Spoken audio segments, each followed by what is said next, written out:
All right, what's going on YouTube? How's it going, guys? All right, so today we're gonna go walk around, tear apart. I need some parts for the Civic, the green Civic that I was working on. If you guys remember, that trunk wasn't looking good. I needed a door panel and a power lock actuator. I got a tip that there might be something here, so we're gonna come check it out. This is out here on like 650 South Redwood Road. You guys know about junkyards. If you don't, you're about to see today. All right, come on, guys. Okay, we made it in.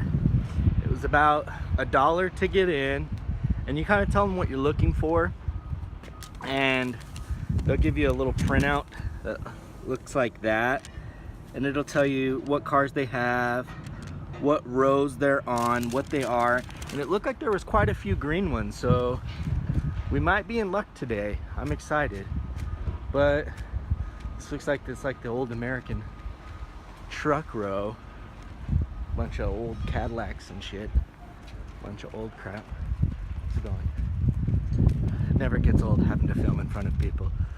It feels so weird. But the guy at the front seemed really nice. I told him that I had a YouTube channel, and it seems like if you're open and honest and express your goals and wants to people, I think most people inherently want to support you. And so the guy wanted to take a look at the channel, and it seems like, you know, we're doing all this, all the things that I want to go out and do, starting my businesses. There hasn't been a lot of roadblocks other than like my own like mental stuff, so it hasn't been that bad. But otherwise, you know, if you just tell people what you want to do, I think they naturally, if people like you, they want to support you, and then people want to support their own goals too. So when they see that in other people, generally if you surround yourself with pretty good people, you're not gonna have a problem finding support. It's when you hit those bumps in the meantime that you start realizing that you're maybe around some of the people that you shouldn't be around, and you start limiting your interaction with them or cutting them from your life altogether. I don't know. That's kind of a little motivational tangent we went on, but here we are. Rows and rows of cars. We need to be like row 32 and 50 and on, so it should be written on the car somewhere. We'll find it and then I will let you know. Let's see if we can see here. Oh, that one doesn't say a row. Oh, excuse me, man, going to California got me sick. I've been feeling like crap ever since, but I'm starting to feel better. All right, I'll show you guys when we get to some Civics. There's an Integra. We're still hunting around for some decent Civics. I haven't seen any that match perfectly kind of what I need, so I'm still looking through this receipt that we got right here. But I did want to show you guys, you know, if you can ever find like these wiring harnesses, some of these modules can be very expensive, but if you come down here, the little fuses, you know, those can cost quite a bit at the store. Or like the main relay that's up underneath there as well too. If you can ever get a hold of those are always wonderful to grab. It really just depends on what all you can get a hold of. But you know, finding little things that are crazy valuable, switches like that, visors. You always just need so many random little things. The light bulbs that go inside of here. That's if you're cheap and trying to flip a car on a budget, which is obviously what we try to do. You know, the light bulbs that go in there, as you can tell, someone was already smart and kind of got a hold of them. So many little things. The speakers, another great place to get speakers. Looks like there's some bigger ones there. And then this one is loaded, and I see, look, they already got all the bulbs out of that one. Someone knew what they were doing. Those little trim pieces. And I'm sure, I don't know if you guys know this or not, but I kind of specialize in CRVs. CRVs are one of my main little hustles. And this one, as you can tell, it's already been yanked out. They got all of the fuses and relays, which is smart, because some of those can be like $5 or $6 a piece.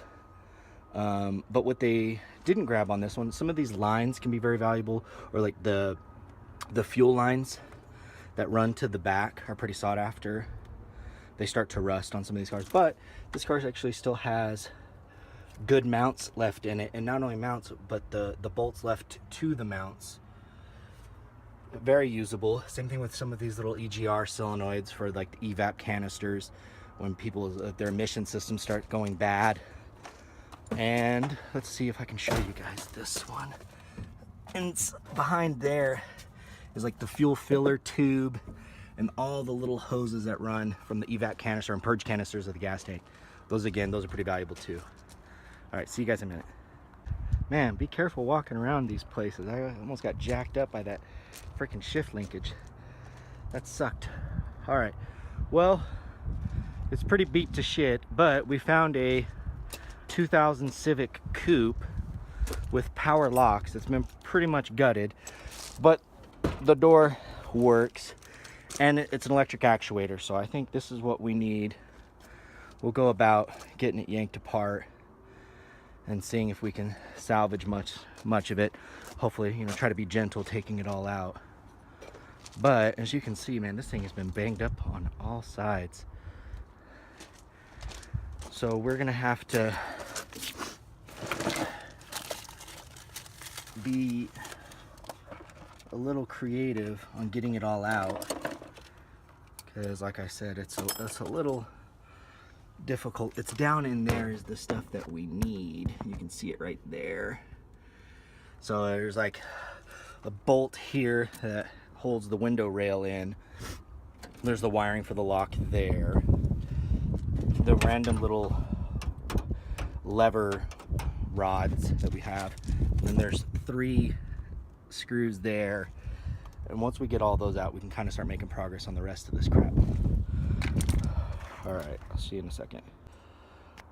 All right, so after taking out those 3 screws, unplugging the harness, moving the window rail out of the way, which actually kind of still flopping in there now, we got to the point to where the only thing that's hooked on now is this upper part of the door handle, which you remove those 2 bolts from the inside and you kind of shift it down and then pull it out. It comes at a weird angle. But after we disconnect that one little part there, as you can tell, I've kind of been hammering on it. But now that I have it outside the car, it'll be way easier. Then we will have our part. Finally, and here it is out of the car. We got the lock actuator portion, and then the door hinge portion that closes and locks the door. That was actually the part that was broken on ours. We broke the lock actuator, unfortunately, but this should be pretty cheap and should fit just fine. So now we'll get this back to the shop, see how it goes. I didn't have a lot of luck finding a green Civic as I'd hoped to get its trunk portion, but we'll see. My friend Marco said that there's a green coupe around here somewhere. I wasn't seeing it, so I'll check the list again. I'll also take a look at some of these visors, see how they look. I know in our car they were a little jacked up. Looks like the door panels in this car are already gone, so I'll kind of sniff through it and see if there's anything else in it that I actually need. But other than the door panel and a green trunk, which I can always paint the trunk green, that's not the end of the world. It would have just been so much easier to bolt it on. But oh man, I could spend hours playing around here and going through all of these cars. There's so many different things to see. These the old clamshell BMWs, that looks like it might actually be an old 6 Series. I love old German stuff. They just feel so much more sturdy and better built. They're just a huge pain in the butt to work on. But we will go through and see if there's actually even some other trannies and blocks that we can grab too, because you can never have too many of those. That looks a little torn, so that doesn't do us any good. All right, let's go see what else we can find. Make sure we got the rest of our tools with us. I don't know what I did with my sunglasses. I gotta look cool while I'm out here. All right, I'll see you guys in a second. Found another green Civic, but the interior doesn't really match what we need. Another thing too, like whenever you're looking for blocks, obviously looking at the code stamp helps. And then also coming in, checking the odometer, kind of give you a better idea. If the VIN numbers match up on everything, then you kind of know how many miles are on that block, and if it's worth the effort of tearing the damn thing apart to grab it and salvage the block. We got a glove box. It looks like one of the previous owners kind of tore apart. I don't really know for why or for what, but we got it. We got our window actuator. Oh, I also picked up another intake tube for one of the CRVs. This is a great place to come and find OEM air boxes if you can find them. You know, as cool as AEM intakes and engine intakes are, something always looks super nice and clean about an OEM airbox on a swap that gets done. So if you ever are trying to want to spruce up or clean up your engine bay, maybe de-rice it a little bit, especially on like hybrid swaps if you're putting LS's or B20s and other types of engines, using an OEM airbox helps out quite a bit. Sorry if this camera's like bouncing all over the place, my bad. But yeah, I love them. You can clean them up, make them look nice. The CRV airboxes mount in just about anything, and they look great, and they give you a little bit better performance. Personally, I like the lower end on them. They may not sound as cool, you know, up on the higher revs, but down low their torque is still there. Oh, we found another. This is just slightly too old for what we need, but we can still take a peek and see what it has in it. Looks like it has a D16 Z8 block in it. Obviously no VTEC, and at least it has a manual trans. Another great place to get manual transmissions. You can come over here and get them for, I don't know, $75 and take them out onto the street, blow them up. If you don't have a lot of money to get a built transmission or a decent clutch, you can just beat the shit out of D-series transmissions and replace them like they're free. Because even a crappy LS transmission is still gonna run you a couple $100. Oh, there's another coupe over there. Let's go take a look at it and see what we can find. All right, so we got a coupe. Maybe it'll have that driver's side door panel. Nothing. Looks like someone had already been. Oh yeah, they already got that trans out of it. Oh, but it looks like this is a Y8 block. It's actually a VTEC block. There's a VTEC head. It looks like someone's already grabbed the VTEC solenoid off of it. But this engine harness is useful. You can use it for doing mini-me swaps and VTEC swaps in these old chassis, because it's already wired for VTEC. You just might have to do some splicing. And other than that, let's see if it's got some other little goodies in it. So obviously it's an EX, so it's gonna have the stuff that we need right there. No power locks though, unless they already took the module. Looks like they kind of cut it out to get to the module. Side if that side had it. Yeah, so looks like it was wired at one point in time for alarm. Oh, the odometer is missing, so you're really taking a risk pulling this block out. These old Y7 and Y8 blocks had oiling issues, so I would be willing to bet a decent amount of money that if this isn't crazy high mileage, and because of the body isn't wrecked, it's more than likely was knocking crazy bad when they pulled it. or got it left, and you can see from the baking on the head, this thing definitely has some high ass miles. Easily 180k on this thing, no problem. But still some useful parts on it. The harness alone is pretty tempting. It looks a little chewed up though. And then obviously fuse panels, relays, always good to get. I would love to see a little bit more of this. Even these little covers are pretty great to get. Alright guys, I'm gonna keep looking around. Alright, well, we got a pretty good haul. You know, considering we paid $1 to get in. This place is always a great place to come and look. And it's kind of fun just to see what you can even see here. Especially if you're really into cars. You just see all kinds of crazy stuff. Even if you're not looking for a part. If you guys are, like, that looks like it's an old, I forget what that Crow truck was made out of. What's going on, man?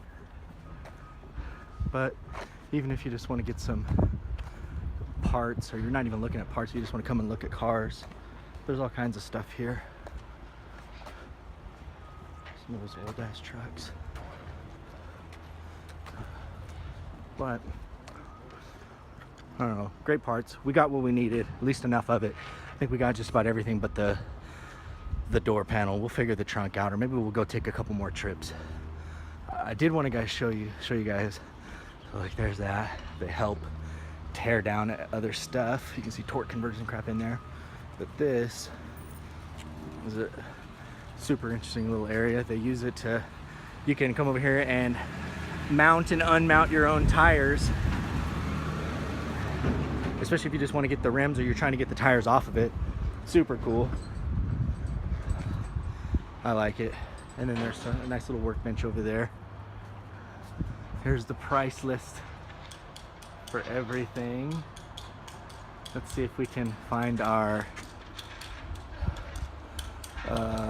lock actuator, lock tumbler. I don't see that. Actuator up there. It's $10.99. Let's see if we can find the glove box. Glove box door, 15 bucks. And then intake arm or tube. I don't know, we'll see. I think other than that, we got just about everything we needed, and it should be pretty cheap. Well, let's go check out and see. All right.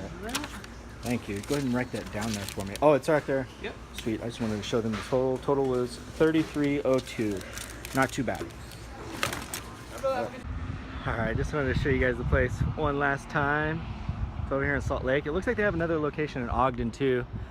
There's the beast. Time to go home, or at least back to the shop. We got some good deals today, and if you Google or look online, you guys will find places like these all over the place, and they're worth just stopping in and seeing what they have. It can't hurt. And to be honest, since a lot of them charge flat rates for parts, if you're smart and you know what you're looking for, you can actually buy parts from places like this and retail them online and make a surprising amount of money doing it.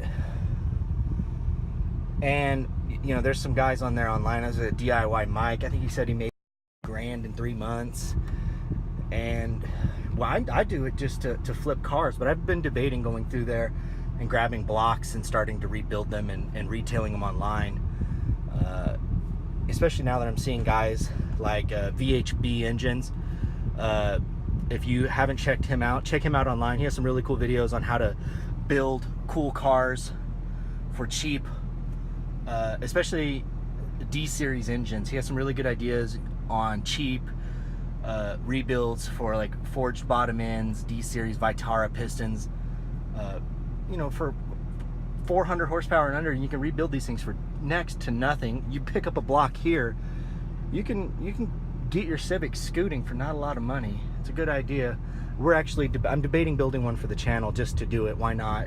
It's easy, it's affordable, and we can always play with it. All right, see you back at the shop, guys. Ooh, guys, I just realized that what neighborhood we were in. And so while we were down here, I wanted to come in, take a peek for myself, but also show you guys some stuff. If you haven't ever been to a place like this before, this is the Utah Public Auto Auction. These are like a non-dealer, ooh, sorry, I hit the camera. I'm sure that's probably super annoying. It's a non-dealer auction. These places are badass to go to. I'm having a hard time parking my truck. Oh, we got tons of room. This thing is a pain in the ass to park.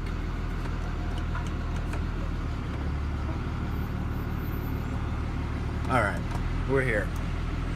I'm gonna go sign in and then I'll show you guys around the yard. All right, so here we are. We got the list. We're gonna go walk around the preview yard now. They're not gonna be doing an auction for, looks like 2 weeks because of Memorial Day weekend. But, and we're not interested in any of this stuff. This is all the stuff they probably want high dollar for. A lot of these public non-dealer auctions, the deals aren't that great. They want as much as they possibly can for them, and there's gonna be a lot of competition because you don't need a license to get in here.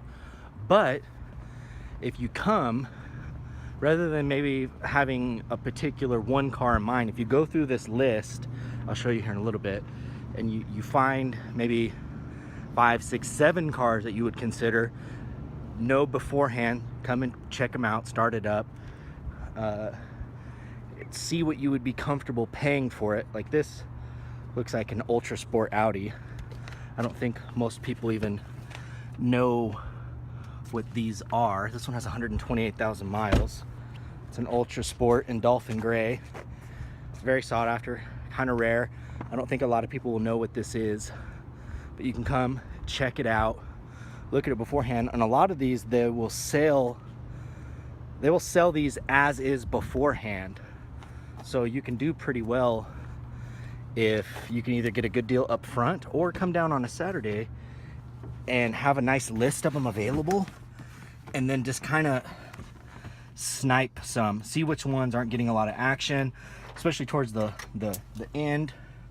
Maybe people don't have a lot of the money left over. Oh, this one doesn't even have keys in it, so I was gonna start it up and check it out. I think on these ones you have to ask for the keys. So we will mark down on the list this 2005. Oh, there's freaking wind. I hate wind. We'll put 2005 A4 gray. And we will go. I know these cars actually pretty well. Hopefully this is a 1.8T. I should probably pop the hood and check before I waste anybody's time. If it's the 6, literally zero interest. If it's the 4, we can rock with that. The 1.8Ts on these are wonderful engines, and it is, and it looks pretty stock other than that AFE intake. So maybe some kid got a hold of it and has been banging on it. I don't know, we'll see. But I just wanted to come to show you guys this, get a quick little look around. Little Audi Cabriolet. A lot of dealers can be scared to dealing with Audis. They're expensive to replace. Look at that exhaust, look at those wheels. And body kit, I wouldn't touch this car with a 10-foot pole. But some of these, you know, people always kind of want what they can afford, or a slightly nicer car for their budget. And that's where this place comes into hand. Some of these older Mercedes that people, for some reason, people love to buy what they can't afford. I don't know why. These little 330s, they always look nice. And we'll just kind of stroll around here and see what we can find, see what may or may not be a good deal. It looks like they're kind of all nicer here today. And you know, for my dealership, typically I buy from, I find cars, I hunt them down, I get them from people. That's where I find to get I get the best deal, but also I feel like I get better cars that way. A lot of these cars are stuck in here from shops or dealers, or from people who bought them, maybe even from other auctions that something's going on with. So you really better know what you're doing and looking for when you come to a place like this, because you can and will get burnt. And that's why I strongly only suggest buying a car from a place like this if you know it really, really well, or you know you're getting a strong discount, or like these little Civics. You know, parts for these things are a dime a dozen. They're all over. This one's a little rough, and you know, it's possible to get that car for dirt cheap and get it and move it. You know, I don't want to spend $5,000, $6,000, $7,000, $8,000 or more dollars on a car from the auction and have to put more money into it and then sit on it for 2 or 3 months. That's not why I got into the car business. I like to move my inventory quick. I think the longest I've ever had a car for sale for is 16 or 18 hours. I'm not really sure. Somewhere around in that time frame. Never even a whole 24 hours. But I have a very niche market. I know what I'm moving. I move it at the right price, and I'm doing 1 or 2 cars at a time. I probably have 20 or 30 in inventory, but I focus all my time and energy on 1 or 2, move them, and then I make enough from my other businesses and just from this to move along. Speaking of this looks just like the car that, I don't know if you guys watch a lot of other YouTube channels. There's a guy that writes for Auto Trader. His name is Hoovy. He actually had an AMG version of one of these. This brown is pretty damn rare. This is an ML500. He had one of these, and it got all done. See, look at that. I wonder, it's like, is that overspray or dirt? But he had one of these, and it got stolen. And that's some great content for him, but I'm sure it sucked to have your car obviously stolen. Let's take a peek inside of this thing. It's brown on brown. Oh, it's hot as shiz in there. Don't really enjoy that. Beautiful color though. It just shines in the sun so much. It's gorgeous. Oh, flame red Dodge. As you can tell from my truck, I love red cars. That kind of started with, surprisingly, the Ultra Sport that we saw earlier. Well, it was my first ever red cars. I used to have a red Ultra Sport, and I fell in love with that car, and it made me start liking red cars, and I've had a bunch of them since. I've yet to have a red CRV though, so eventually I'm going to get one of those, hopefully in stock. I don't know. Oh. It's a little E30 3 class coupe. These are fun cars. They kind of command a premium, but they are so fun to drive. This one obviously has I think it's the 2.5 liter 4-banger. Very cool car, very fun. If you guys know what you're looking for, like these X5s, you can always pick them up for dirt cheap because they are terrible. They always have so many kinds of random little issues, and they're not cheap to fix. The parts are very expensive, so I'd suggest staying away from them, again, unless you know what you're looking for. But for someone like me, this is why we're here. A white 99 Civic, and it's automatic, so no one probably wants it or cares about it. It has 185,000 miles. It's very clean, surprisingly clean inside, and it looks decent. And it's a GX. I wonder if that one's the one that has the catalytic converter in front. Let's pop the hood and take a look at it, see what we got here. And as usual, it has the broken hood latch in here. Oh, I can't pull it. Oh, looks like they Jimmy rigged something already. Oh, perfect. It's actually a decent idea. They just wrapped a coat hanger around it, so most Civics have that broken. I get super used to it. Now let's take a look in here and see what we got. A dirty ass D16 B5 with the catalytic converter right on the headers. Those things can suck to deal with. They're expensive to replace. They don't have the best mileage, but VIN tags on that one, not on that one, not even a Honda fender, so obviously it's been bashed over there. At least OEM Honda hood. Always look for your VINs, make sure they match and line up. 248, 248, and 248, 248, 2. That'll help you determine if it's been wrecked or not. We'll write this car down too, just to take a peek, see what they want. I know my little brother's looking for a car. All right, I'm gonna keep looking around. I'll see you guys back up front.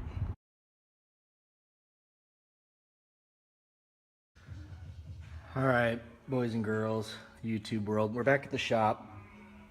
We got the new lock, actuator, and power lock thing, and we're gonna install it now back into the door.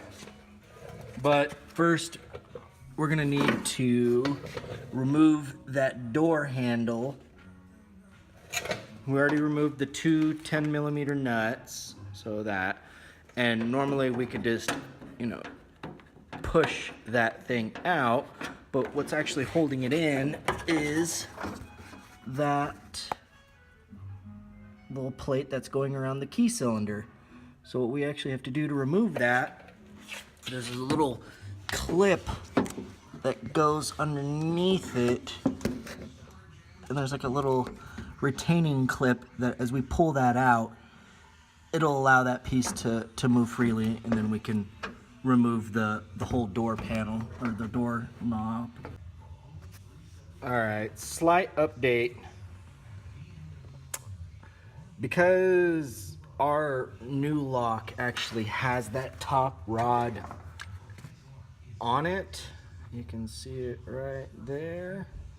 We're gonna move that old rod then onto it, and that way we can finish this installation without even having to remove the door handle. So I can go ahead and put that back together. This is just the easiest, quickest way to do it. But to remove that, there's a little kind of clip. You can see the top part of the pin there, and then you can see more of it right in there. If you pulled that out, the lock, this assembly will come towards you from the inside of the car, and you would remove the door handle from the outside. That's how you would do that. But we're gonna try to do this leaving the door handle in the car. We'll try it that way. All right, it's all back in. We didn't even have having to take the door handle out, which is kind of a pain in the ass, but doing the little clip, that's what it looks like. Not that bad. We figured it out pretty quick. So I have to put it in. And even though this rarely ever ends well, I'm going to try it for the first time on camera, and hopefully I don't have to do this thing all over again. We will see. There it is, closed. And as I predicted, it did not end well. I wonder if it's because I have it locked. Hopefully it's because it's locked. That's why we always leave a door open. Oh, and that didn't work either. Well, we're gonna have to try it again.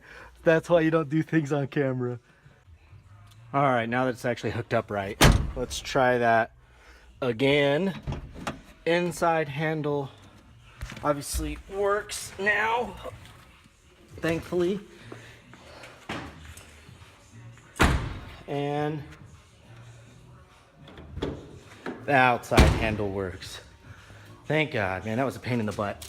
But as you can see, I'll show you guys here on the receipt, the electric hatch was $20. So for $20 is all we're into this car now. Maybe about $30 considering the glove box that we'll put back in. And then maybe another 40, 50 bucks. We'll try to see if we can fix the trunk for the cheap. And this should be done for another quick, cheap little fix and flip. All right, well, so I tried to show you guys how to flip some of this stuff for cheap. Next, I think we're gonna start stripping down one of these Y8 blocks, rebuild it, get it together cheap so we can put it on one of the EKs outside, and we'll probably start with that. Or I really need to get started on this WRX. And I'm thinking about, I stopped off at Vinyl Works today. These guys do a lot of work for all kinds of people on television. I think they're gonna do my truck. And then I might have them spruce this WRX up, do a cool little wrap on it when I get it all back together. Just to make it stand out and sell a little bit easier. I have a bunch of more engines coming in. I've got some people coming to pick them up tonight. I've got to finish organizing this mess because my shop is super cluttery right now. I don't normally deal with it like this. Even like my office area is kind of trashed just because I've been gone for a week, and not really like me to have a bunch of cluttery stuff all over. So we'll see, but I'm just about done for the day. There's another little shot. But thanks again for riding with me today, guys. We'll start another video here soon. Hopefully get this up tonight. And if you guys have any questions, comment below. Like and subscribe again. I really appreciate it, all your guys' support. If you have any questions on how exactly to swap those out, maybe if you want me to do another video on it to be a little bit more clear. It's kind of hard to film it by yourself in those tight little spaces, but it's not that bad. It's just in a tight place to get it done. So, all right. Thanks, guys. Take care. Have a good night.